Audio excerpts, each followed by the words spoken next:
ఇదే భరత్ని మీ వాడిని కుప్పం ఎమ్మెల్యేగా ఎన్నుకోండి. కుప్పం ఎమ్మెల్యేగా ఎన్నుకోండి. నా కేబినెట్ లో మంత్రిగా స్థానం ఇస్తాను. నా గుండెల్లో పెట్టుకుంటాను. తన ద్వారా కుప్పం నియోజకవర్గానికి మరింత అభివృద్ధి, మరింత సంక్షేమం చేయిస్తాను అని చెప్పి కూడా ఈ సందర్భంగా మాటిస్తున్నాను మీ అందరికీ. ఆలోచన చేయమని అడుగుతా ఉన్నాను. మరి ఏ మార్క్ రాజకీయం కావాలి? ప్రతి ఒక్కరిని కూడా ఆలోచన చేయమని కోరుతా ఉన్నాను. ప్రజల గురించి ఆలోచన చేసే, పేదవాడి గురించి ఆలోచన చేసే, పేదవాడి భవిష్యత్ గురించి ఆలోచన చేసే మీ బిడ్డ మార్క్ రాజకీయం కావాలా? లేకపోతే కేవలం ఎన్నికల్లో మిమ్మల్ని ఉపయోగించుకొని తర్వాత గాలి కొదిలేసే రాజకీయం చంద్రబాబు నాయుడు గారు చేస్తా ఉన్న రాజకీయం కావాలా? అందరూ కూడా ఆలోచన చేయండి. ఇదే పెద్ద మనిషి చంద్రబాబు నాయుడు గారు 14 సంవత్సరాలు ముఖ్యమంత్రి అయి కూడా తాను చేసింది ఏమిటి అంటే ఒక పెద్ద సున్నా కనిపిస్తుంది. కానీ ఎన్నికలు వచ్చేసరికి మాత్రం మళ్ళీ ప్రజలను వెన్నుపోటు పొడచడం కోసం, మళ్ళీ మోసం చేయడం కోసం రకరకాల రంగులతో మేనిఫెస్టో తీసుకొని వస్తాడు.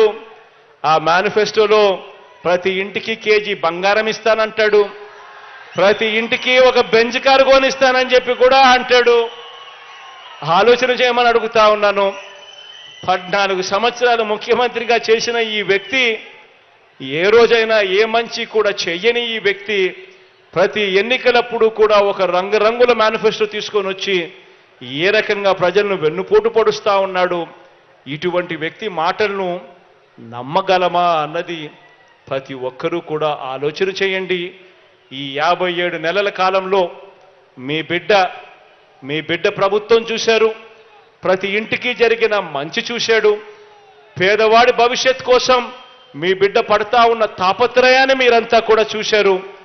మీ బిడ్డను ముఖ్యమంత్రిగా మళ్ళీ మీరు చేసుకుంటే పేదవాడి బ్రతుకులు బాగుపడతాయి, పేదవాడి భవిష్యత్ బాగుపడుతుంది అన్నది ప్రతి ఒక్కరూ కూడా ఆలోచన చేయమని చెప్పి కోరుతూ, మీలో ప్రతి ఒక్కరూ కూడా మంచి జరిగిన, మీ బిడ్డ ప్రభుత్వం వల్ల మంచి జరిగిన ప్రతి విషయము కూడా ఇంకా 100 మందితో చెప్పి ఆ 100 మందితో కూడా ఓటు వేయించే కార్యక్రమానికి అందరూ కూడా పూనుకోవాలని మరొక్కసారి మీ అందరికీ కూడా విన్నవిస్తూ, దేవుడి దయతో ప్రజలందరి చల్లని దీవెనలతో ఇంకా మంచి చేసే అవకాశం దేవుడు ఇవ్వాలని, మీ అందరికీ ఇంకా మంచి జరగాలని మనసారా కూడా కోరుకుంటూ సెలవు తీసుకుంటా ఉన్నాను.